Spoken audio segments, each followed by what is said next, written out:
volunteers. I hope we don't have any prisoners who had to come here today. I've learned a long time ago, whenever you have training, you have three groups of people. You have one group that's made up of 10%, and that's the people who try to come and learn everything they can. You have another group who make up about 30%, and those are your people on vacation. You know, they're not doing their regular job. And then you have a last group, which is 60%, which is normally the prisoners. But I hope none of you are prisoners today, but we're going to be here for the next hour and a half. So even if you came as a prisoner, I'll challenge you to be one of those 10%ers today. My name's Gary Stiles. I work for Airgas National Welders. And this is Mark Yost right here. Mark's worked with us for over 35 years. Years ago, he delivered from a route truck all over Clemson University, and then he became an outside salesman, and then he managed our Greenville store, which serviced this for 12 years, and then he's been in spec gases for over 15 years, handling about 14, 15 stores. Doug Fisher, his phone number is on the board. He's the account rep. You may know Doug. He can't be here today. So with that, I'll get started. Now, in front of you, you should have three things. You should have this little booklet, and you should have two that sort of look the same. One is thinner, and on it, down here, it will say PowerPoint presentation, and the other one will say other literature. So I'll be jumping back and forth from the items I brought to the PowerPoint presentation, but if you want to follow the PowerPoint presentation, you can go ahead and feel free to follow that, and we'll see how close I stay with that. The first thing that I want to say is, a lot of people the first thing I want to say is I'm kind of limping. If you ride a bicycle, be very careful. I broke my tibia and fibula bones, so you've got to be very, very careful in riding a bicycle. So that's, you take it from me on that, okay? But let's make gases really simple here. Okay, if you can understand water, you can understand anything that we put in any of our cylinders. Water is a liquid between 32 degrees and 212 degrees Fahrenheit. If you heat it up above its boiling point, you change it from a liquid to gas, you get steam. If you cool below 32 degrees, you actually solidify it, you get ice. There's only one gas that we try to solidify, and that's carbon dioxide. And carbon dioxide in its solid state is dry ice. And you have a dry ice maker making machine here on campus, and you make some of your small dry ice here. But when you work with a cylinder, I want you to always break it down in one of these four categories, because they don't work the same. The first category will be cylinders filled with high pressure gas. That would be like high pressure oxygen, nitrogen, argon, helium, hydrogen, etc. It has a high pressure gas, which we'll talk about those. The next product is gas cylinders that come with liquids in them at non-cryogenic temperatures. A cryogenic temperature is a temperature of minus 240 degrees Fahrenheit. That would be like propane, carbon dioxide, nitrous oxide, sulfur dioxide, chlorine. As long as you don't have a leak with those type of gases, they'll sit in that cylinder for a long period of time, and they won't be evaporating on you unless you have a leak or you have a regulator open, etc. The next group will be cylinders filled with liquid, but they're filled at cryogenic temperatures. They would be liquid oxygen that boils at minus 297, liquid argon that boils at minus 302, liquid nitrogen that boils at minus 320 degrees Fahrenheit. Then you go to liquid hydrogen that boils at minus 423, and the coldest is liquid helium that you may use on an NMR here. That boils at minus 452 degrees Fahrenheit. Your hospitals will use that in their MRIs too. When you have a cryogenic liquid, basically they're boiling within the cylinder, and they're put in a very expensive thermos bottle that we'll be talking about. And the last group will be acetylene, and you'll find that acetylene works like no other gas cylinders that we have here. So what I want to do today is I want to come from the standpoint of how can these cylinders hurt you. So the first way that they can hurt you is through the high pressure. Now the cylinders that are filled with gas are typically filled somewhere to 2,000 to 2,640 pounds pressure for every square inch in that cylinder. Now, we do have some cylinders that we fill at 6,000 psi, but most are about 2,000 psi and up. Now, if we had a cylinder here that was filled with high pressure gas, and this is a cutaway of a normal cylinder that you're going to put high pressure gas in, and basically and happens to be an aluminum cylinder.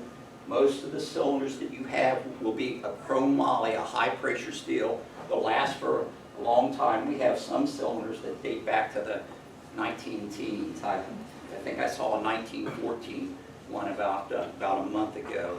But basically, when these are manufactured, in this case, this is aluminum. They have a big block of aluminum. They would heat the aluminum up. They would start spinning it. And the two weakest points on the cylinder is the top and the bottom where they pull it together. And you can see that although this is about a 1/4 inch thick here, it's a little bit thicker on the base and it's a little bit thicker up here.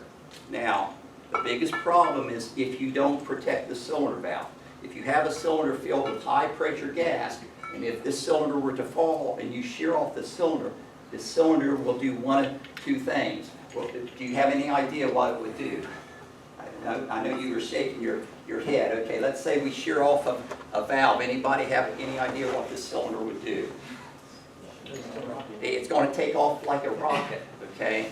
And these have been known to go faster than dragsters. They've been known to go through 3 concrete walls before. And the reason is when you have gas at a pressure of over 2,000 pounds pressure and it exits through a small orifice, the gas will exit this cylinder up to 30,000 miles per hour.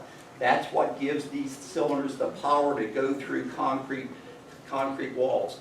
Now, back in 1970s, my second favorite university, which is Clemson, I have a buddy that, a real good buddy who, this is, my love is Ohio State. That's where I graduated from.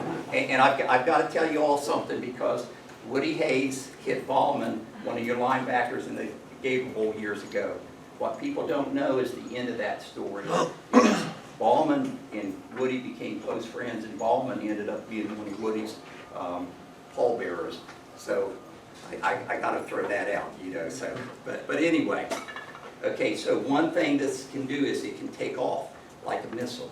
The other thing that can happen if a cylinder falls, the valve shears off, it can start spinning around on the floor or the ground, and that's the best thing that it can do. If it does that, you don't try to stop it. People try to grab onto it, and then it takes off with them, okay?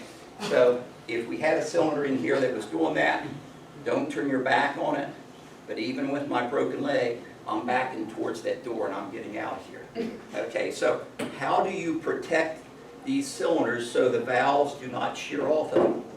Well, the best way is anytime you transport them, if the cylinder has threads, and most of the cylinders will have threads to put a cylinder cap on, put that cylinder cap on. If the cylinder cap doesn't thread on properly, take it off, look at the threads on the cylinder cap and look at the threads on the cylinder. All of our cylinders are fine threaded cylinders, but some of our competitors have coarse threaded cylinder caps, and you have contractors in here all the time that may come in with a cylinder with a coarse threaded cylinder. So if the cylinder cap doesn't thread on properly, make sure you have the right one.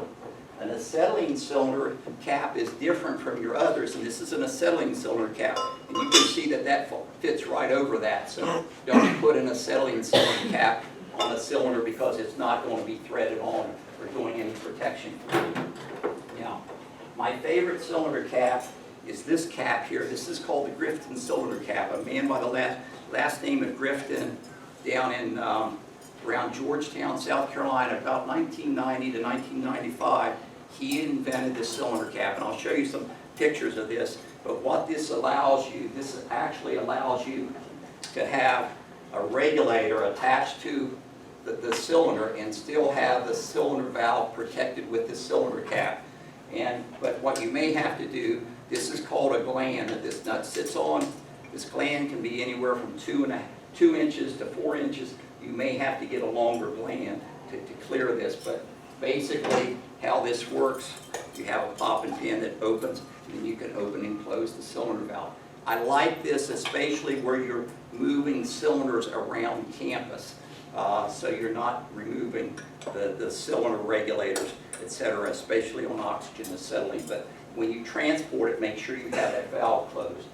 This would be the equivalent for your fuel gas, like your acetylene, etc. So now, in storing cylinders in South Carolina, and every state in the continental United States with the exception of California, OSHA requires you to keep the cylinders secured in one place. Now in California, this is one thing that I like, one law from California, and they have to secure their cylinders both high and low. They come up about 1/3 and they come up about 2/3 because they're in earthquake country. That's a real good rule that I like. This is a wall mount that we made for a size 300 cylinder. If you have a wall that will hold this will definitely secure your cylinder. Some problems that I see on securing cylinders. Number one, at universities, a lot of universities have belt binders. I don't like a belt binder by itself. The reason I don't like a belt binder by itself is if there's a fire, the fire burns through the belt, and then the cylinder can fall, and then you can have the regulator shear off, etc. And I'll show you a picture in here of a belt binder. When we sell belt binders now, we don't sell just a belt binder. We actually sell a belt binder with a secondary chain, so if the belt breaks or if the belt burns, then you can go ahead and secure that cylinder. If you have a belt binder with just a belt, see if you can maybe go to like Lowe's or Home Depot, get a couple S-hooks, and add a secondary chain around the cylinder. Now the other thing is when you secure cylinders, the other thing I don't like is you can meet OSHA's requirements by having a wall on a big chain around about 20 cylinders, but they're kind of like bowling pins. If you knock one over, you can knock about 20 over at a time. So I personally prefer securing one cylinder at a time. You don't necessarily have to do that to meet OSHA requirements. And I was in Tennessee one day, and I met this guy from OSHA in Tennessee, and I asked him, what is your minimum fine is if you go into a company and they have one cylinder that's not changed? And he said, our minimum fine is $1,000. You can buy a lot of chain and security for $1,000. Now, I also have to admit, I was down in Myrtle Beach at a trade show, and I asked a good old boy OSHA guy from South Carolina, okay, what's your minimum fine? And he was a smart good old boy, and he said, I guess our minimum fine is 0. So he might really have it right, but you want to secure those cylinders. So on the high pressure hazard, let's see what we've missed. Okay, we talked about the high pressure hazard, we talked about securing the cylinders. There's different ways to secure them. Here's an area where you have chains both high and low, and in here, even between these two cylinders, there's a chain that goes between those cylinders both high and low, so each of those cylinders are secured. You're not securing both cylinders at once. There's a belt binder. Here's a belt binder with this secondary chain, which I like. We talked about that. A lot of universities will have what we call lecture bottles. Lecture bottles aren't as big as they once were, but a lecture bottle is rounded on the bottom. It will not stand up by itself. Well, anytime you have liquid in a cylinder, you want to always use it in an upright position. And the reason for that is if you don't use a cylinder in the upright position, when you open that valve, the liquid can be above the valve and you actually start pulling the liquid out of the cylinder instead of the gas. You really want the gas out of the top of the cylinder. There's a couple exceptions to that. When you're making dry ice with CO2, you can't make dry ice with gaseous CO2. You need liquid CO2. So the other thing you need to watch, especially on liquid CO2 cylinders, you want to make sure it does not have the term siphon tube or dip tube on it unless you want the liquid out. When it says siphon tube or dip tube, what we're basically doing, we're attaching a tube to the bottom of the cylinder valve. We're putting the cylinder valve in the cylinder. This tube clears the bottom of the cylinder by about 1/4 of an inch. And CO2 at 70 degrees Fahrenheit is rated at about 835 psi. So with a regular CO2 cylinder, when you open the valve, you get gaseous CO2 out of it. But if you have a CO2 cylinder with a siphon tube and you open the cylinder valve, the 835 pounds of gaseous CO2 pushes the liquid CO2 down, and you'll get liquid coming out through this valve. So always be careful of a siphon tube or a dip tube. Does anybody use ammonia in here and they need the liquid out of it instead of gas? If not, I will go on. We have a spatial dip tube for those, so I'll go on. I won't even talk about that. The other thing that you have to watch on cylinders is you don't ever expose a cylinder to more than 120 degrees Fahrenheit. And the reason you don't expose a cylinder to more than 120 degrees Fahrenheit is on the back of most gases, you will have a safety. And the purpose of that safety is to blow before you get to whatever the test pressure is of that cylinder. On a typical high pressure nitrogen cylinder size 300, they're rated at 2,400 pounds. We test them at 5/3 the working pressure. That would be 4,000 psi. So what we would do is we would put a safety rupture in those.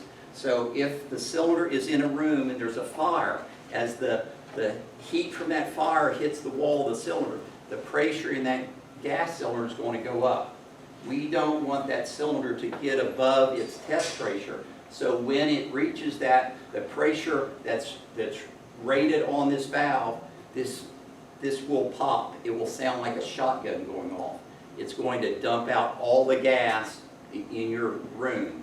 And hopefully everybody's gotten out. If it's nitrogen or argon, it could help put out a fire. If it's oxygen, it's going to feed the fire, but it's better to dump out the gas instead of having the whole cylinder explode. You may have seen, for nitrogen as an example, for every degree you change the temperature, by 1 degree, you affect the pressure in that cylinder by about 6 psi. And that's why in the wintertime, when it's like 30 degrees outside, and you bring a cylinder in and you hook it up and it reads 2,400 pounds pressure, let's say it reads 2,200 pounds pressure, but we filled it to like 2,400. If you don't use that, the heat from the room can actually make the pressure gauge go up. When it gets to 70 degrees, it should read that proper temperature. Likewise, in the summertime when it's 100 degrees, it may read more, and you can bring it in a room, hook it up, and the needle drops. You haven't lost anything. It's just a matter of the temperature affecting the pressure in that cylinder. Some other things about cylinders that I want to say: there are some non-refillable cylinders that are only meant for a one-time fill. Airgas, we're the largest supplier of like freons or refrigerant gases in the nation. And here's what the law reads. The law reads, federal law forbids transportation if refilled, penalty up to $25,000 fine, and 5 years imprisonment. People sometimes want to take these cylinders and they want to try to refill them, make an air cylinder at home. You don't ever want to do that, okay? Because these are thin walled. They're not thick walled like that other cylinder that I showed you. They're made from one-time fill. The only good thing that I will say about this law is if you're dead, you don't have to worry about going to jail or paying a fine. But you need to be careful you don't fill these. And there's a proper way to dispose of these. If you don't know how to dispose of these, contact Naomi, and you can't just throw them out in dumpsters either. So that was We talked about if the valve shears off, we talked about cylinder caps. And here's a grip cylinder cap that's on, and you can see how it comes apart there. We talked about the fuel gas for that. Never store full cylinders near sources of heat. We talked about the bursting disc. They have high pressure hazards. Never attempt to transfill these cylinders. So the first way the cylinders can hurt you is through the high pressure hazard. The second way that they can hurt you is through the low temperature hazard. Now that's going to be the cryogenic liquids, the ones colder than -240 degrees. They go from about -300 to -450 roughly. This is the type of cryogenic dewar that we would put the helium in. These we would put oxygen, nitrogen, argon, and also CO2 and nitrous oxide in, even though they are not cryogenic temperatures. Whenever you're working with like liquid nitrogen and you're bringing liquid nitrogen out, okay, safety glasses are not good enough to protect your eyes. What you have to have a full goggle, and you also have to have a face shield. Now,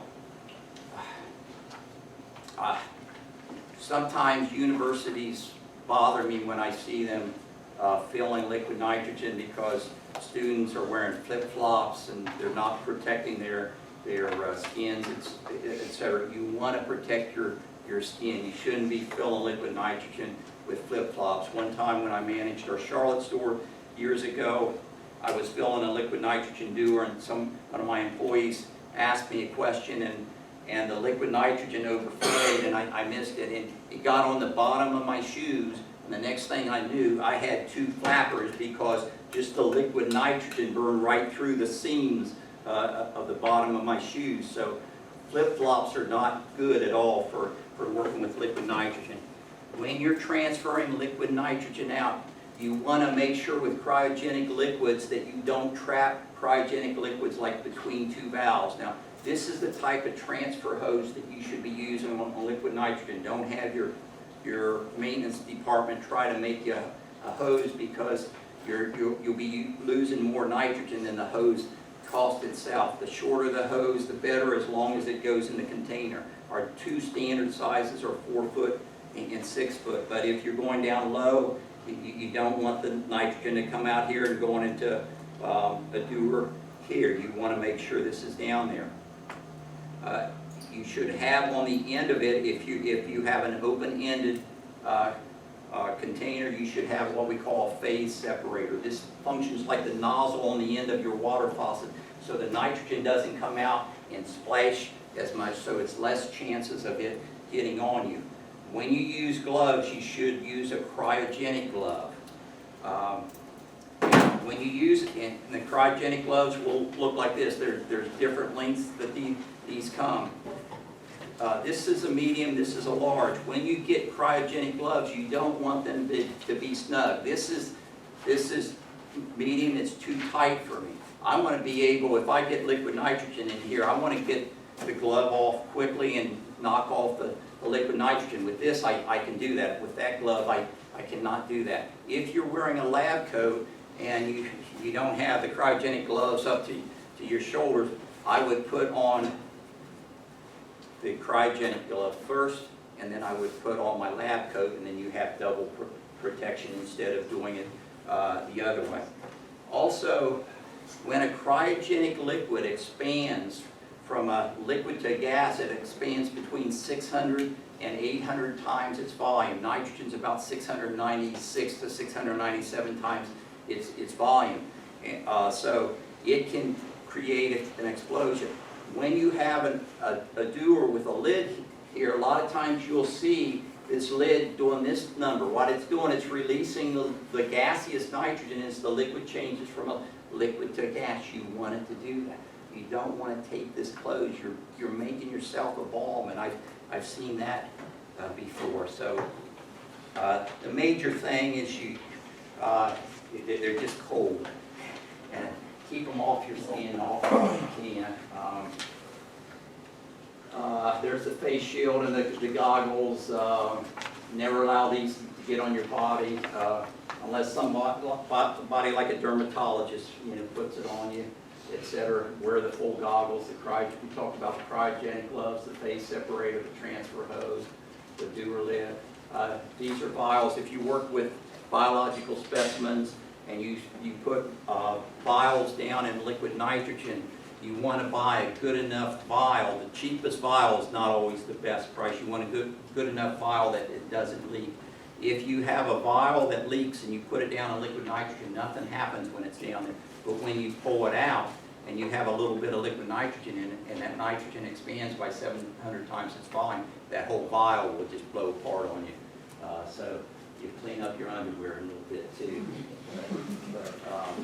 But you do have rapid expansion with those. You want to keep these in an upright position. These will weigh on the average of 700 pounds. Now, our drivers are trained to work with these. Our typical driver handles 6 to 10 tons of cylinders a day, so we allow them to roll them short distances. But most of your people are not set up to move a 700-pound container. There's spatial hand trucks for those. Fortunately, now with most of the cryogenic liquids, a lot of them are on wheels too, so that sort of helps and keeps them in the upright position.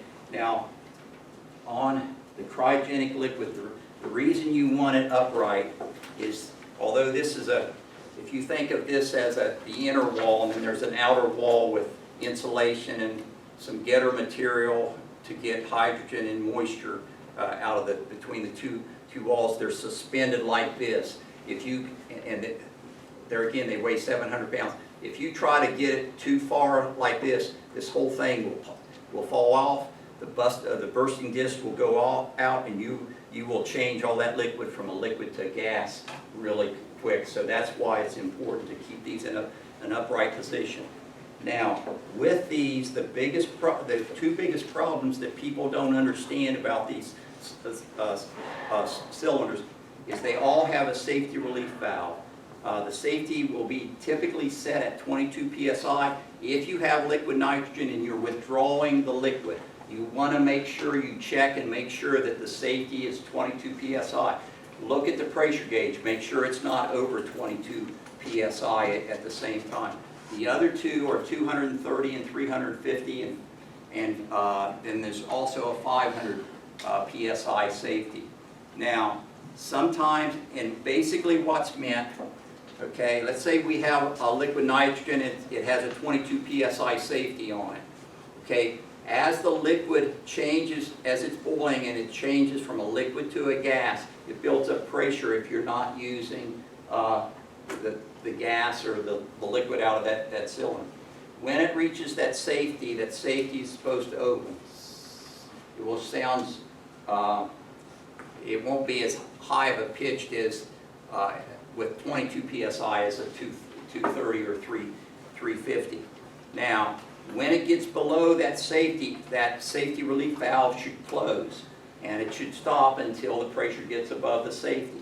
But sometimes what happens, because liquid nitrogen is minus 320 degrees Fahrenheit, sometimes when that safety opens, and it doesn't happen very often, but it does happen, you can get an ice crystal in there.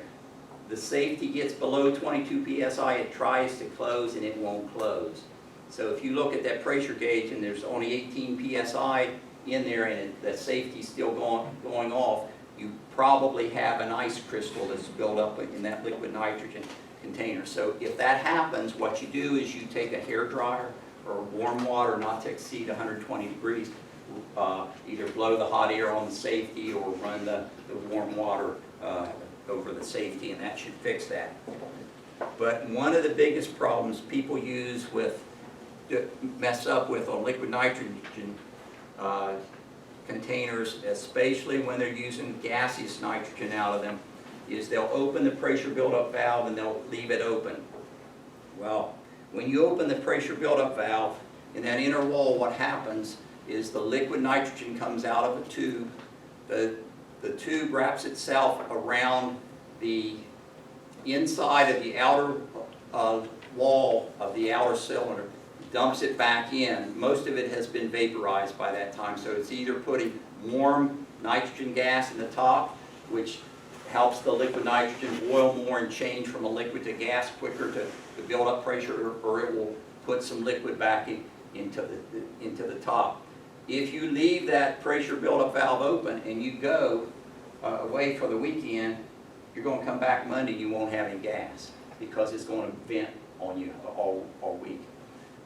With liquid nitrogen, liquid argon, liquid oxygen containers that are DOT cylinders, Department of Transportation, that comes on our truck, the average loss will be 2% per day if you don't use up to 2%. Okay? An ASME container is one that we cannot transport with product in it on the roads. That would be our bulk tanks and our micro bulk tanks, and you have those here. They will only lose 1%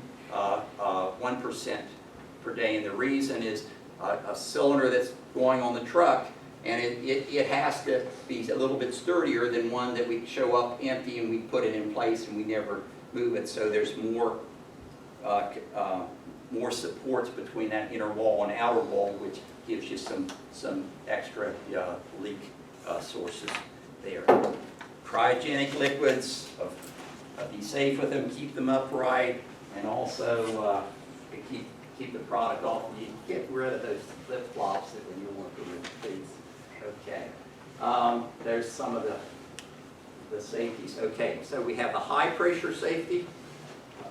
We have the low temperature. The next I want to talk about any gas that has the yellow diamond. Those will be your oxidizer gases. So you're going to have a diamond that's yellow with these. There's not that, they're gases that will support combustion. Oxygen, nitrous oxide, fluorine, nitric oxide, and nitrogen dioxide. Mark's got to go move the vehicle or do something. We're in a two-hour deal. Because of my leg, I have a handicapped parking place, but you're fine if you park in it, even if you have a parking pass. It's my understanding is $1,000, even if you have a regular handicap thing. So we've been all over the campus. We're glad to be here. Okay, these are your oxidizer gases.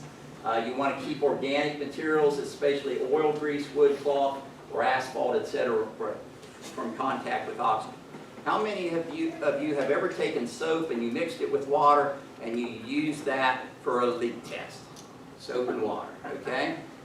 From this day forward, I want you to never do that, okay? And the reason I want you to never do that is basically all soaps, most all soaps, but about 2 in America are petroleum-based.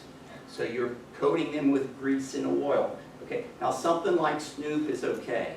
Snoop is an approved leak detector solution.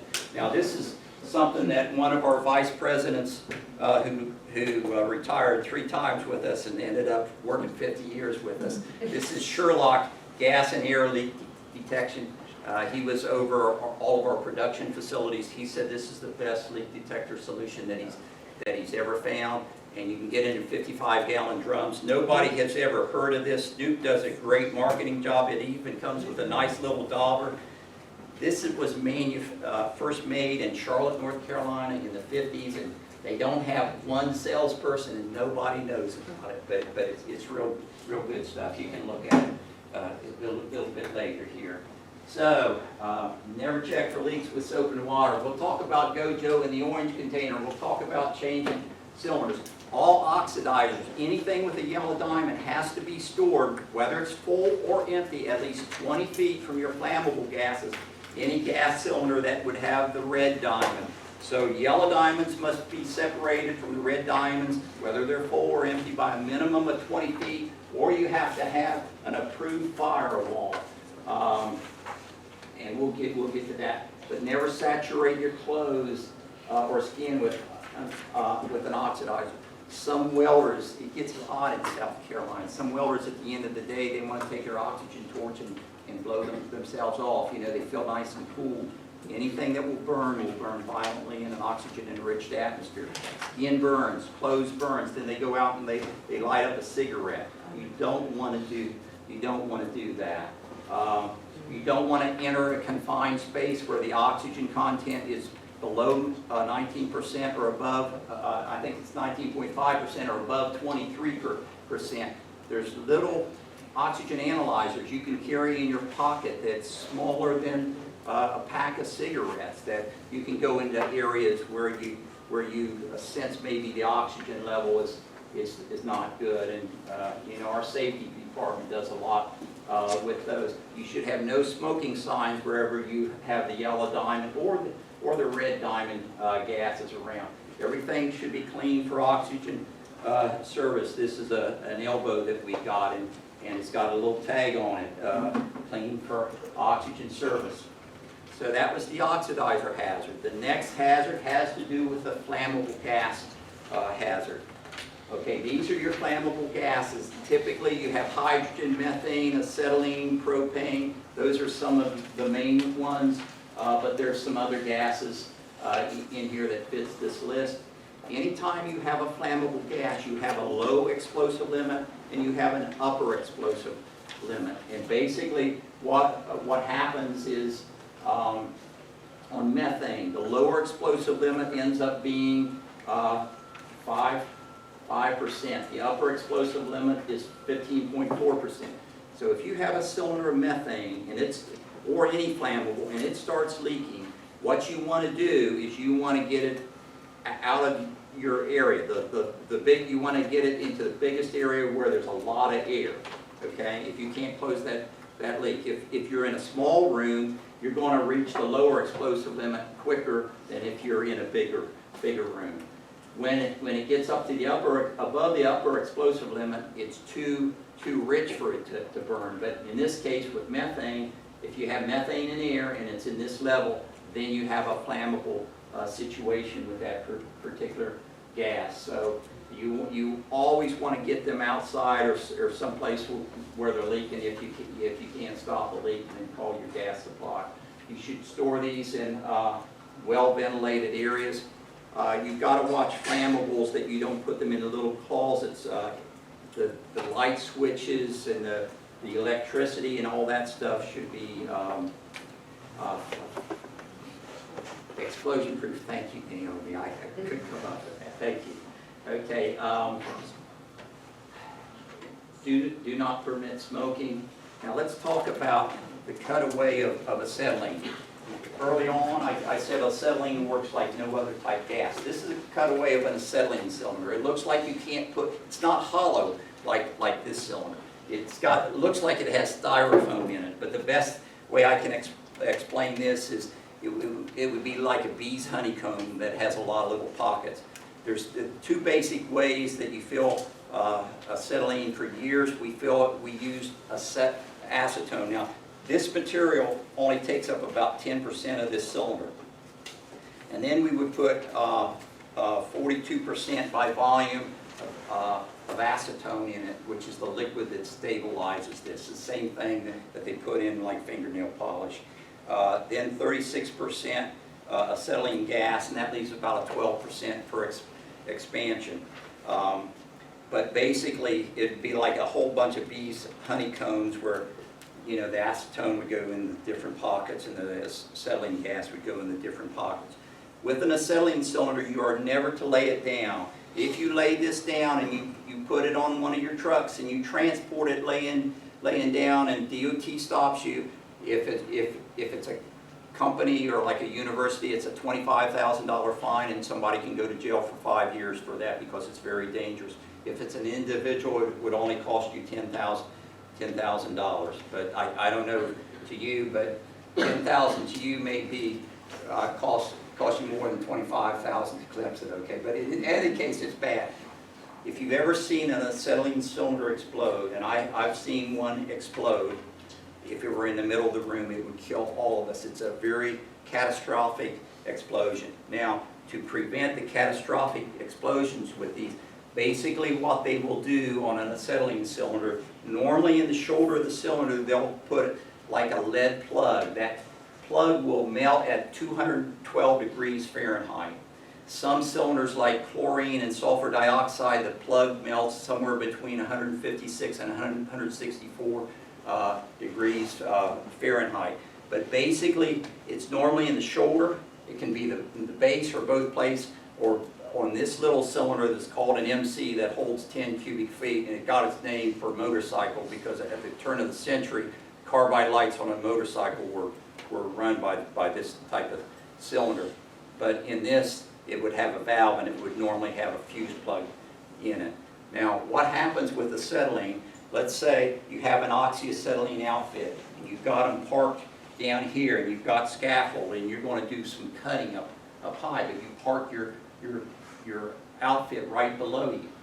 As that slag comes down and falls on the shoulder of the cylinder, if it hits that plug, it's going to be more than 212 degrees Fahrenheit. It will melt that plug, and the next thing you'll see about an 8-foot blowtorch of nothing but fire shooting out the top of this cylinder. So you always have to protect those fuse plugs.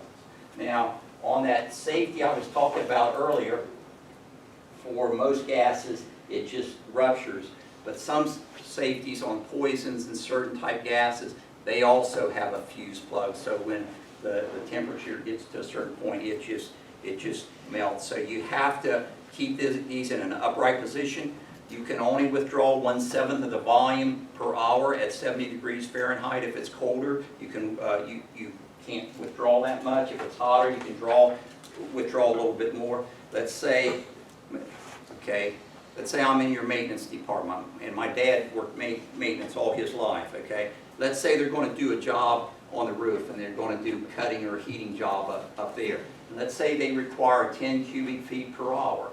This cylinder only has 10 cubic feet in it. If you divide 10 by 1, you only get a number between 1 and 2 cubic feet. If you use this for that, you're going to start pulling out the acetone, which is the liquid that stabilizes it. So with acetylene, you've got to be very, very careful that you don't pull out the acetone, which is the liquid that stabilizes the gas. The reason you don't lay this cylinder down and you get it to job and you stand it up, you can start pulling out the acetone, which is the liquid that stabilizes it. That's why it's so important, and the fine is so expensive on an acetylene type cylinder. Let's see what else we want to talk about on these. Never exceed 15 psi.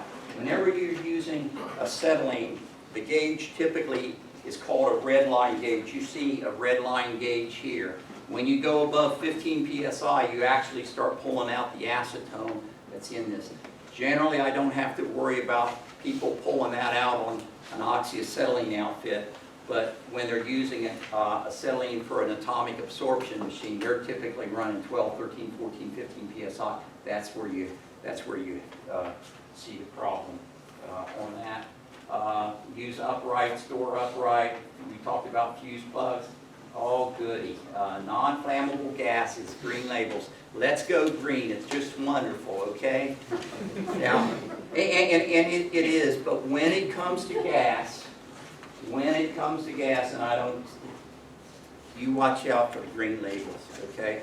We've got a lot of nasty gases. We've got poison gases. We have toxic gases. We have oxidizers. We have flammables. The non-flammable gases such as nitrogen, argon, helium, neon, krypton, xenon, CO2 are gases people don't think of. 67% of the deaths in our industry are caused by the green label gases. Be careful on those. The basic problem that you have is they will leak. You can't smell them. When a chlorine cylinder leaks, or a propane cylinder, or natural gas, or sulfur dioxide, when they leak, you can smell them. You want to get them taken care of.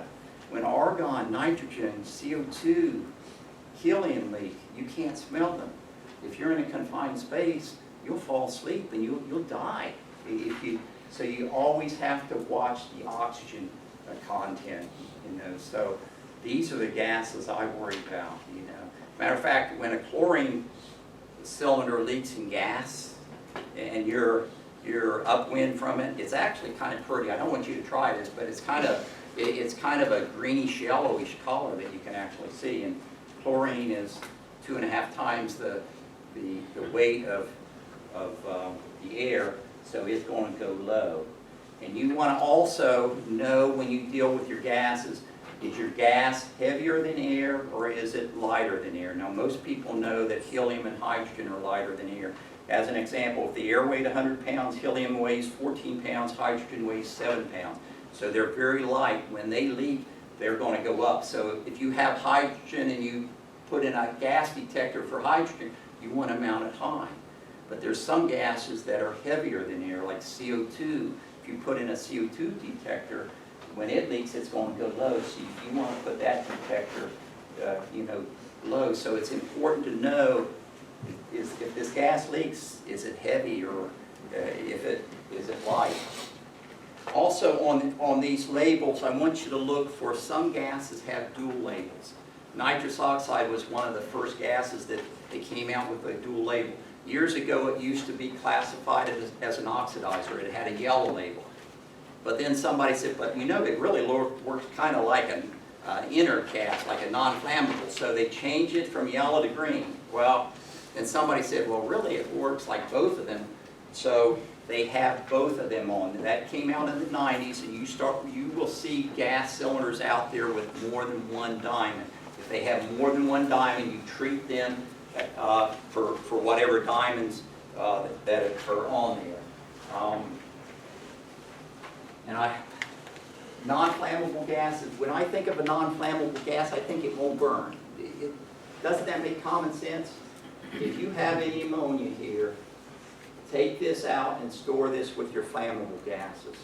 And the reason for that is ammonia will burn between 15 and 28%. Don't store, a green label gas you can store with oxidizers, you can store with flammables. But if you have ammonia, store it with your flammables, please. Okay, we talked about those. We talked about some dual labels. The pyrophoric gas, a gas that don't ever identify cylinders by the color, okay? In your medical cylinders, there's certain gases. All medical oxygen has to be green. All medical nitrous oxide has to be blue. But when it comes to spec gases, we can pick any color under the sun to paint those. We can paint all of our spec gases green if we want, even though U.S. oxygen is green. So never identify cylinders by the color. And a lot of us guys are colorblind. Some of us don't know it, but we are. Women aren't supposed to be colorblind, but my mother, my aunt, and my sister are colorblind. So don't identify them by color. The reason I want to tell you this story is we had somebody break in and to a competitive location, and they saw a blue cylinder and they thought they'd steal it. They thought they were getting nitrous oxide. Well, that cylinder had silane in it. Silane is a pyrophoric gas. When you open the valve and the gas hits the air, it's going to ignite into a big orange ball of flame. So it was all on the air. So always identify cylinders by reading the label. The weight that we talked about, the weight of the gas, and of course there's gas cabinets out there, and MSDS sheets. They're now SDS sheets. Okay, I may call them MSDS sheets until I retire. But you can go on our website and real quickly, pull out this little booklet, turn to pages 12 and 13. You'll find, even though we have supplied Clemson University with an MSDS sheet for every gas that's here, that doesn't necessarily mean that you've got it, okay?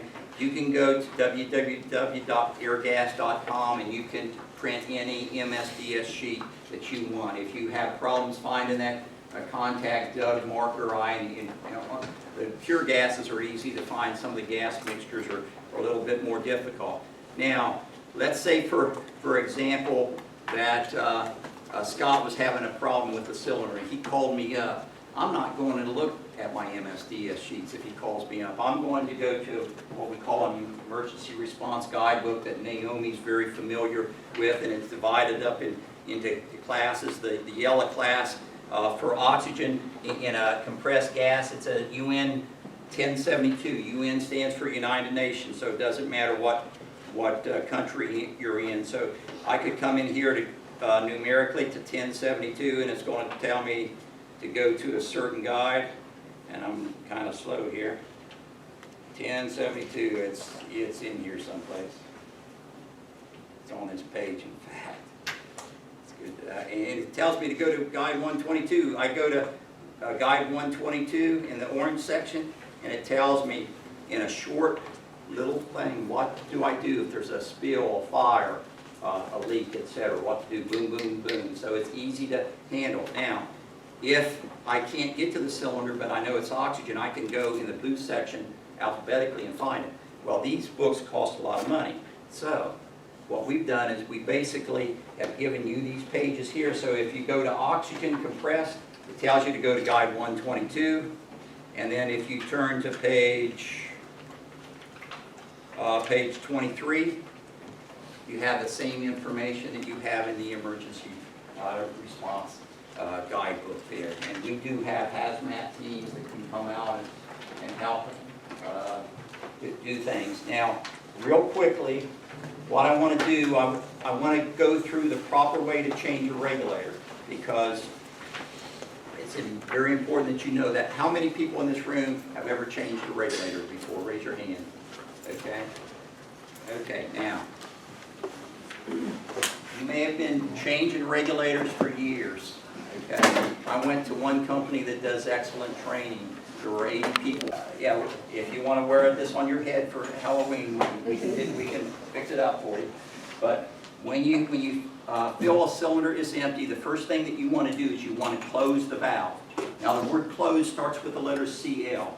To close a valve, you close it clockwise. So if we were looking at it from the top, clockwise is basically this way, okay, or right-handed, etc. So to close a valve, you close it clockwise. That's number one. Number two, what you want to do is you want to drain this regulator. You want to get both of these needles down to zero. And you can do this by adjusting the adjusting screw. Now there's some times where the gas is trapped and you can't do that, but if you can, I want you to do that.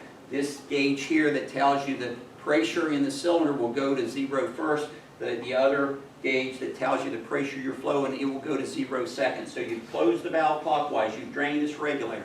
The next thing you've got to do, you've got to back out this adjusting screw, so when you hook this regulator up to a full cylinder, this adjusting screw does not allow gas to flow through it. And I'll tell you why you do that next. Then the next thing that you do, you want to get a wrench. You don't want to get pliers. Pliers will eat up these nuts. Get a proper wrench.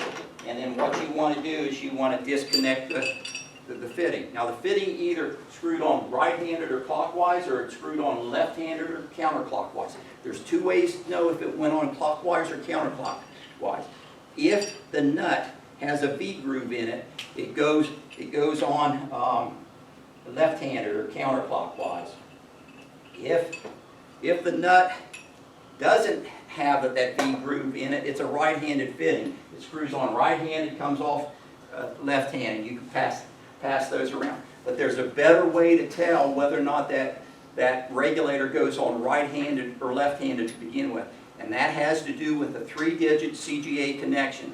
An oxygen fitting is a CGA 540. The middle digit is 4. It's an even fitting, an even number. If that middle number is even, it's a right-handed fitting. If that middle number is odd, like hydrogen is a CGA 350, the middle number is 5, it's odd, it would go on left-handed, come off right-handed. This happens to be a CGA 580, middle digit is 8, it's even, it goes on right-handed, comes off left-handed. It doesn't have V grooves, it went on right-handed, it comes off left-handed. You want to loosen that, take your thumb and pointing finger, remove the regulator. When you remove this regulator, you are not to take your hands and touch this fitting. It's a metal-to-metal fitting. You may have oil or grease on your hands. ESAB, which they make regulators among other things. They also purchased Victor. They have a lab in Florence, South Carolina. They estimate that there's 3,000 regulators that blow here in the United States yearly. What they did is they went to lunch and they had French fries and they had fried chicken, both greasy and oily products. They came back to the lab, they purposely got an oxygen regulator, they purposely put their hands on that, and in their lab they were able to hook that regulator up, and that regulator blew just from the oils that they got from their hands at lunch. So you've got to be careful of this fitting. Okay, now you've got the regulator off. You want to go get another cylinder. You identify the cylinder by reading the label and not by the color of the cylinder. Now, you use some common sense. So we have some industrial helium. We have spec gas helium. Our spec gas helium is painted a different color from our industrial helium. If you have the right cylinder and you're ready to hook it up, hopefully you know all about that gas. You've read the MSDS sheet. You're familiar with the gas you're working with. Before you hook up this regulator, I want you to look at the materials that this valve is made out of. There's 4 materials that the valve can be made out of. Typically what you're going to find is brass. We're going to use brass every place we possibly can. But you also will find chrome-plated brass, which is right here. I moved it, okay? Okay. We use this in the hospitals, medical places. We don't have to, but it looks a little bit nicer.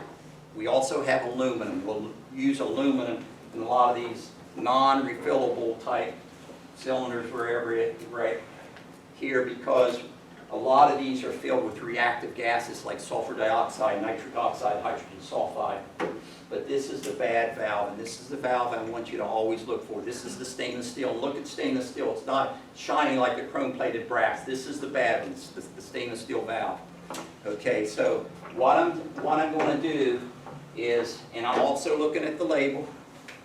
If it's a green label and I know the gas doesn't harm the atmosphere, what I'm going to do before I hook up this regulator is I'm going to point this valve away from me. I'm going to crack it on and off.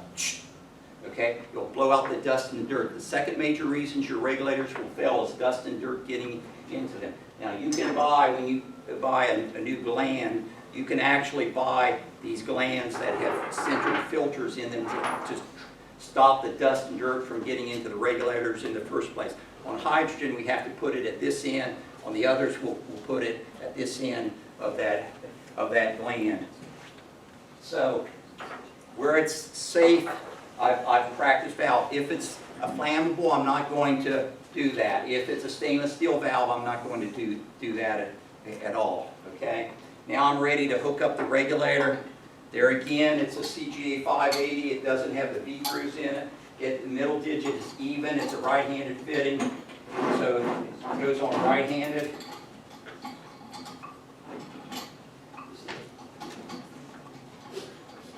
We're going to tighten this down now. When I was younger and dumber, okay, I used to always like to have this regulator as straight as possible. It looks pretty, etc. Okay? I don't do that now. When I put a regulator on, if it does not have a flow meter in it, I typically put it at about a 45-degree angle before I tighten it down. And the reason that I do that, let me take it back to 90 degrees. Okay. Let's say I have it tightened here. Okay.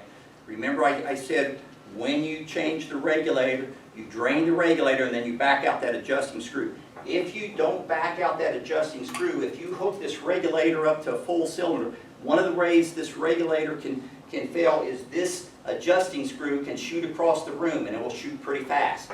And I know about a customer who got hit in his forearm. He's never been the same. From a big burly guy, rode a motorcycle. I put this at a 45-degree angle now. If this shoots across the room, it's not going towards Scott, it's going towards the ceiling. Now, if you have a flow meter has to be as straight as possible. Here's a flow meter that has 3 tubes, and it even has a float. So if you have a regulator flow meter, not a flow gauge, but a flow meter, it has to be vertical, okay? How many in here use a flow meter? Okay, where do you read a flow meter? Do you read a flow meter at the bottom of the float, in the middle of the float, or at the top of the float? But let's take a vote. How many think you read a float at the bottom of the float? How many think you read a float at the middle of the float? How many think you read the float at the top of the float? Okay, I'm the only one that could be right in here, okay? Now, actually, if you voted, you're right for trying, okay? Okay.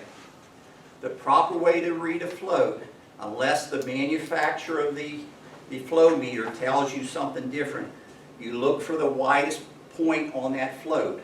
And if it has two widest points, you read it at the highest widest point. Most of your flow meters you have in here are balls. The widest point of a ball is in the middle, so you would read a ball in the middle. But some floats are like equilateral triangles, okay, where the widest part is at the bottom. The widest part of that is at the bottom, so you would read that at the bottom. Some floats in flow meters are like an equilateral triangle with the widest part at the top. You would read that at the top. If you have like a dual equilateral triangle where you have the top and the bottom connected, okay, and they're the same width, you would read that at the top, at the widest part first, and then if there's two more at the top. So that's where you read a float, okay?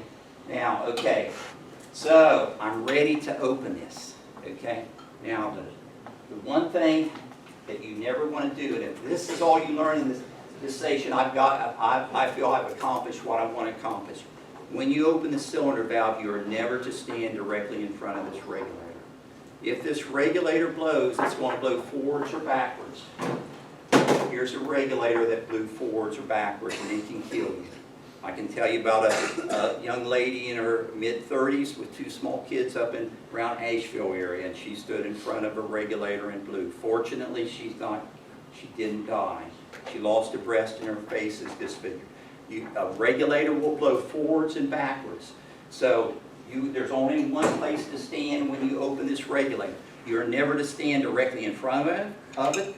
You're never to stand directly behind it. You're never to stand on the regulator side, and I'm predominantly right-handed. If I'm going to blow off anything, just blow off your good arm here. Okay? There's only one place to stand, and that is on the valve side. You shouldn't even be looking at the regulator. I'm going to look away from it when you open this. When you open this valve, you should just open it a little bit. If you've opened the valve properly, the needle that tells you the pressure in the high pressure gauge, it will build up slowly. Okay? If it jumps, then you've opened this valve too quickly. That's the major reasons regulators fail, people coming in and yanking that valve on. Okay, I'm basically out of time, but can I take about 2 more minutes? Okay, in your literature in front of you, let me give you I want you to look at the other literature now. Real quickly, on this first page here, in the left-hand column, you have specific rules that apply to, safety rules that apply to all cylinders. In the middle, it's specific rules for oxygen, and then specific rules for acetylene. The next page, you have the top works of a liquid, a cryogenic liquid cylinder. The use valve is where the gas comes out of. The next page, you have some definitions. And then the next page, this is very, very important. It's important to know if your cylinder is filled with liquid or if it's filled with gas. When a cylinder is filled with gas, it works different from a cylinder filled with liquid. On your regulator, when a cylinder is filled with gas, this needle in the high pressure regulator will read basically like 2,000 pounds or more. As you use that gas, it's going to start dropping. When it's down to about 1,000 psi, you have about a half of the tank. 500 pounds, about a quarter of the tank. So if a cylinder is filled with gas, you can judge when it's going to go empty. When a cylinder is filled with liquids, such as CO2, it doesn't work that way. With CO2, it's rated at 835 pounds pressure at 70 degrees Fahrenheit. When you hook a CO2 cylinder up and it's 70 degrees, this pressure gauge will read 835 pounds. You use half that cylinder, the gauge reads 835 pounds. You use 3/4 of that cylinder, the gauge reads 835 pounds. until no more liquid can change from a liquid to gas, all of a sudden your needle drops off. Okay, so when a cylinder is filled with liquid, you never, if you just are going by this gauge, you never will know when it's going to be empty. So what you do on something like that, I'm going to take our spec gas catalog, and one thing I highly recommend, I will send Naomi just a blank email that has about 6 of our catalogs. Like our spec gas catalog has a lot of gas information, whether or not you're using industrial gases or what, and you will have access to this if she sends you an email on that. If you don't get that, email me and I'll send you that. But if you look on that page, you have oxygen at the bottom. The contents is in cubic feet, and the pressure's at 2,000 pounds or above. That means that cylinder is filled with gas. It's not filled with liquid. If you look at nitrous oxide on the top of that page, okay, the contents, is it in cubic feet? No, it's in pounds. So basically, it's like your propane cylinder. It was taken, it was set on a scale, and you're weighing the liquid in, okay? And you see the pressure for nitrous oxide is 745. It will typically be below 1,000 pounds pressure. Now the next page will show you the pure gases, the chemical symbols, the DOT labels. I've got ammonia wrong, I haven't updated that, if it's filled with a liquid or gas. And also in the far, the typical CGA connection, and whether or not it needs a washer. Some valves like CO2 are flat, they're a little bit different. Every time you have a cylinder that requires a seal or a washer, you need to, when you take your regulator off, you need to put a fresh seal or washer in so the gas doesn't leak on you. Okay, I've said a lot. Gary, you've got till 3. Oh, I have to. Good. Thanks. I get worried there. Wow. Yeah. They say the average man says 25,000 words a day, and the average woman says 50,000 words, and I didn't come up with that. But when I leave here, I won't be talking till tomorrow morning. Okay. Now, okay. One thing I told you. Thank you. Okay. One thing I told you. There's only one place to stand when you open the cylinder valve. Some of you don't have a lot of excess room in your labs. Some of you have a cylinder in the corner, and you've got maybe a gas chromatograph to the right. You might have an ion coupled plasma or another piece of instrument to the left. I really like a regulator mounting bracket for 2 reasons. If you have a regulator and it's connected to a cylinder like this, okay, and you have a swage lock or a Parker fitting, and you are running hard tubing to your piece of your instrument, like a gas chromatograph. Every time you get an empty and you take this cylinder off, you're putting pressure at this Parker or swage lock fitting. Eventually, you can get a leak there.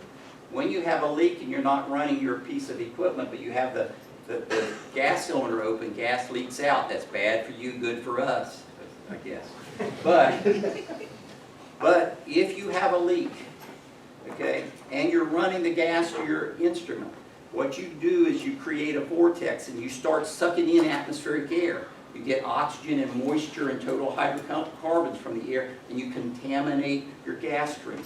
A typical lab, when they're down for 1 hour in America, it costs them about $400 an hour.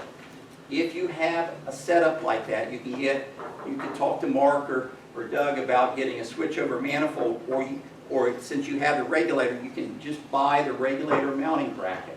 What this does, this makes the regulator secure. You're not moving the regulator when you disconnect it. When you get an empty, all you have is a flexible pigtail that you're disconnecting.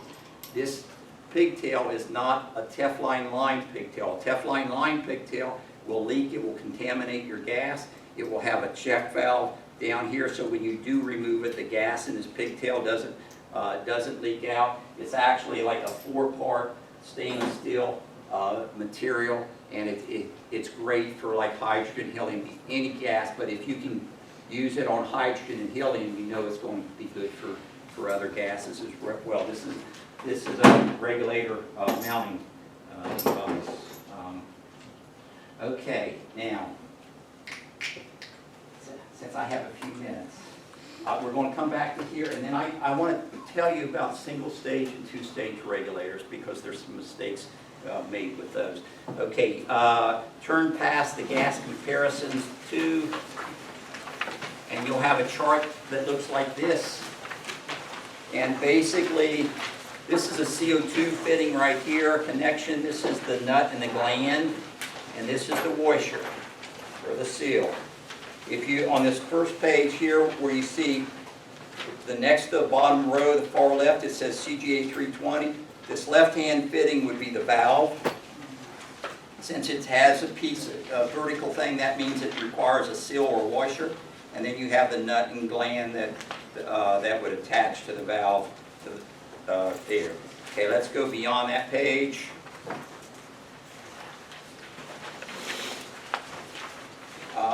I do want to say something while I'm thinking about those of you industrially who have argon and you're using it for TIG welding. One of the so you can save Clemson University $300 for each of these mistakes. You are never to take a TIG torch and drape it over your regulator flow meter. And the reason you don't do that is when you do that, you go over to your high frequency machine and turn it on, and you have that tungsten in your tungsten torch over here. If that tungsten gets close to the cylinder, it will strike an arc. You've just ruined that cylinder. You've just bought that cylinder. We can never fill that cylinder again. If we miss that, we try to fill it, the cylinder can blow and you can kill people with it. But you need to take the tungsten torch off and then turn on the high frequency machine. But it'll cost you about $300 if you don't do that. So that's with argon. There's a no smoking sign in here, some rules on acetylene, some of the things we talked about. Then we got a sheet about the arc burns, and then we have a sheet on the sleeping giant, which has some neat information on the cylinders. I sort of like that sheet. Now, before I open it up for questions, I do want to talk about single-stage and two-stage regulators and gauge accuracy. A lot of universities bothered me because when I was growing up, our church would have this fish thing, and you just throw you'd have like a little fishing pole, you throw it over, you give them a ticket, and you get some goofy thing back. But you guys have your own fishing thing. It's typically this drawer, magic drawer, okay? You're about ready to get a new piece of equipment in. You go over and you open this cabinet, and you have about 20 regulators in there. They've been used for years. You have no idea what gas was on those things, okay? Why are they in there? Do they work? I don't know. I'm going to just hook it up and see if it blows up on me or not. Come on, okay. You could technically take a nitrogen regulator and change this fitting and maybe make it an oxygen regulator. You could maybe really take a nitrogen regulator, if it's always been in nitrogen service, and change this fitting and make it a hydrogen regulator. What if it was once used in hydrogen and you converted it to nitrogen and now you convert it to oxygen? Okay? You could still have flammable gas in there when you hook it up to oxygen. So you need to know the history of your regulators, number one. Secondly, a lot of you, when you use a regulator, you're using the wrong low pressure gauge. You're not maximizing your regulators. Now, I'm going to show you 3 regulators after I go through this. Will this make it go up? No, I guess that's okay. How do I get this up? Does anybody know? Well, and I'll write low, I guess. Hopefully you can see this. I should have checked that out. Okay. The accuracy of a gauge. There's something known as the 323 rule. And basically what the 323 rule, can you see this? This is supposed to be a perfect circle. Okay? Basically what this says is this: you divide up this gauge in thirds. The most accurate part of that gauge is in the middle third. And basically if this is 0 on the gauge and this is the maximum number, and this is 1/3 of the gauge, and this is 2/3 of the gauge. When your needle is in the bottom third, you're flowing plus or minus 3% of this maximum number. If you're in the middle third, you're flowing plus or minus 2% of this maximum number. And if you're in the upper third, you're flowing plus or minus 3% of this maximum number. Now let's say Scott is getting a new piece of equipment in. And let's say that the manufacturer tells him they want a regulator that will deliver 50 PSI. Well, okay, typically, these are the four most low pressure gauges you see out there. And we'll talk some more about them. 0 to 30, 0 to 60, thank you. I knew somebody in here was smarter than me. I knew a lot of you were, okay. 0. Want the projector turned off? Sure, that'd be great. That'd be great, thank you. Okay. If you have a 0 to 30 pound gauge, it typically delivers like 2 to 15 pounds. Okay, that won't deliver 50 pounds, so you can, nobody has a problem with that. A 0 to 60 pound gauge may deliver 2 to 40 pounds. Well, Scott wants 50 pounds. That's not going to work even though it says it's 0 to 60. A 0 to 100 pound gauge will typically deliver 4 to 80 pounds, and a 0 to 200 pound gauge may deliver 5 to 125 pounds. So now Scott's got two choices. And if we figure out that he wants a high purity 2-stage regulator, okay, the price for getting a 0 to 100 pound gauge is the same price as getting a 0 to 200. Now this is where people make mistakes. They say, I'm going to buy this 0 to 200 because I can go a lot better, you know, got a bigger range. But let's say, for example, he gets the 0 to 200 pound gauge. 1/3 is 200 pounds is 66 2/3. So when the needle's on 50 PSI, you're in the lower third. So when that needle is on 50, you're not getting 50 PSI out of that regulator. Scott is getting 50 plus or minus 3% of 200, which is 6. So when the needle's on 50, he's getting somewhere between 44 and 56 PSI. Okay? But Scott was smart enough to call Mark. Mark's good at this 323 rule. Okay? And Mark says, no, you need the one with the 0 to 100. And the reason for that is 1/3 of 100 is 33 1/3. 2/3 of 100 is 66 2/3. So in this case, you're going to be in that middle third. So when the needle's on 50, Scott's not getting 50, he's getting 50 plus or minus 2% of 100. So he's getting 50 plus or minus 2 PSI. Which would you rather have, a regulator that flows 48 to 52 or one that flows 44 to 56? Same price, okay? Now, let's talk about gauges. Now, there's also, these apply to the chrome-plated brass and the brass regulators. The stainless steel regulators will tell you that they're 2% full range. They're really 212. They're still the most accurate in the middle. Now, let's look at gauges for a minute. And this is one thing that I like that what Airgas does here. Most gauges that you will find on regulators will be a 1.5 inch gauge for a real small gauge, a 2-inch gauge, which you see a lot of 2-inch gauges, and a 2.5 inch gauge. This will be the biggest gauge. Now, you want to also look and know what they're flowing. This one here, it's a brass gauge. It's a dual gauge. It flows PSI and kilopascal. This just flows liters per minute. This would be used medically. And this here just is a single scale gauge. We talked about the red line gauge, and it's most of these are dual gauges. Okay, like this one here will flow PSI and kilopascal. This one has the red line gauge. This one flows PSI and bar. One bar is like 14.7 PSI. This is will flow kilopascal and bar. And all these gauges have these 3 words on it. Use no oil. Now we've had people call us, where can I buy this no oil? It's bad terminology. Do not use oil with these things, okay? Okay? But God's truth. Okay? Now, in air gas, what we will do on our regulators, on most of them, unless they're real small, and air gas ships all of our regulators out of Taylor, South Carolina, suburb of Greenville.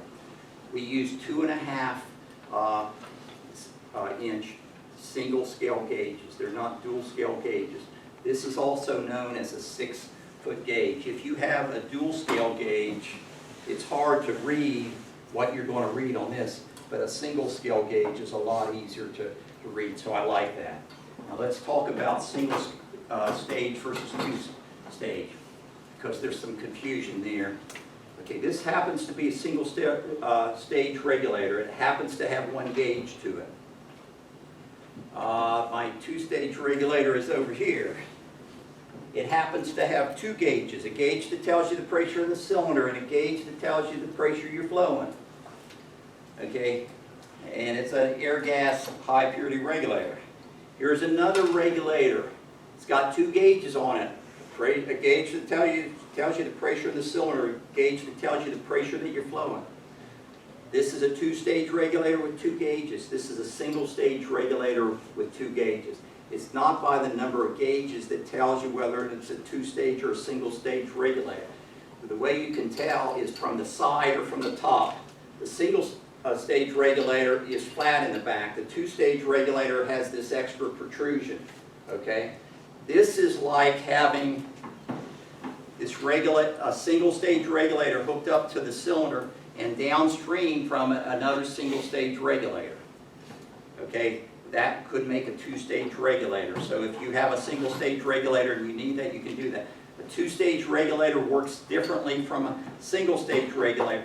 When do you need a single-stage regulator? When do you need a two-stage? And let me first explain what's happening in the single-stage versus a two-stage regulator.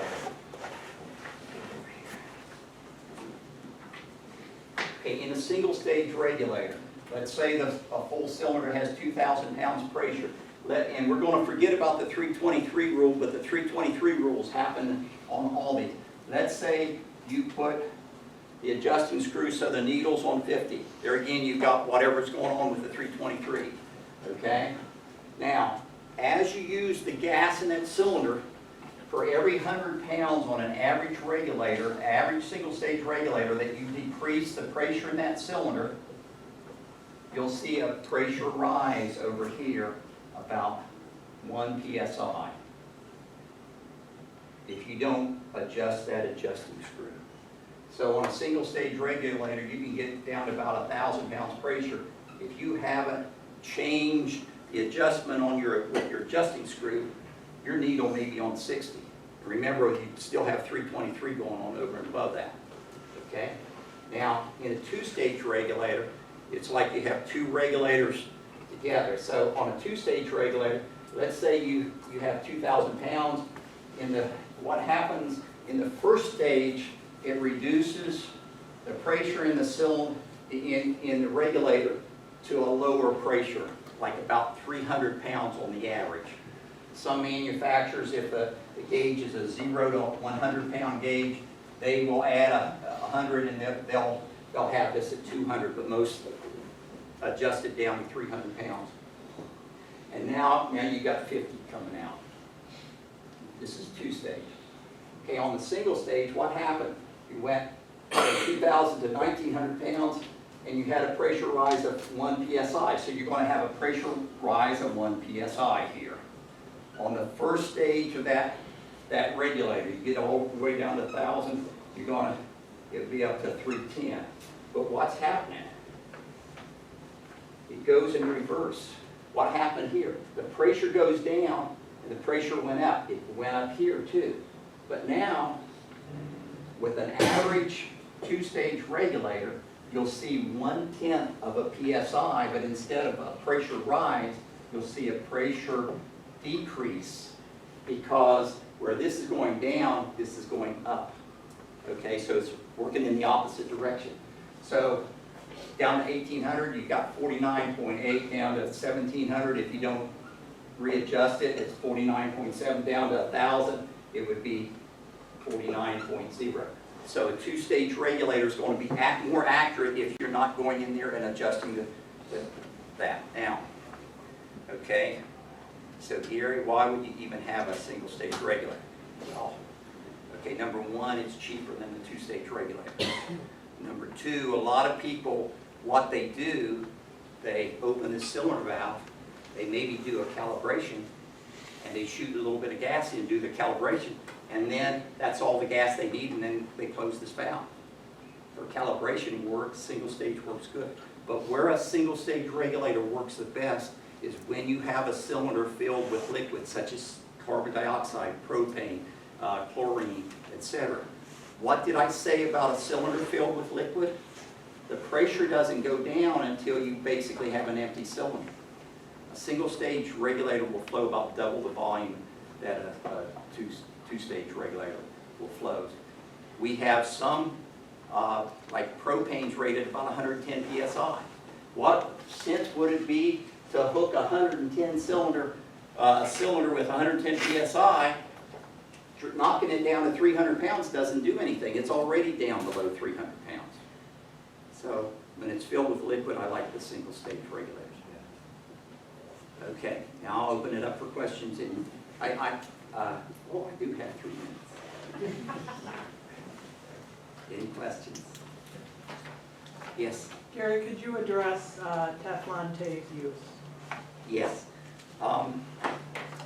I personally don't have any problems with Teflon tape, but companies sometimes come out, like there's a major power plant. They never want their people to use Teflon tape because often they apply the Teflon tape wrong, and then it gets in the gas stream and it gunks up their gas lines, etc. Now you should never have to use Teflon tape on the fittings, okay? But this is what there's some fittings that I'll use Teflon tape, like if I'm putting in a gland, etc. But this is the best way that I've found to put on Teflon tape, and it took me a while to figure this out, okay? If I'm putting on Teflon tape on the thing, I'm going to look like I'm going to eat the fitting, which I never do, okay? Now, if that fitting is left-handed, I wrap it left-handed. So when it screws in, it doesn't unravel. If it's right-handed, I wrap it right-handed. But I avoid the first 2 threads.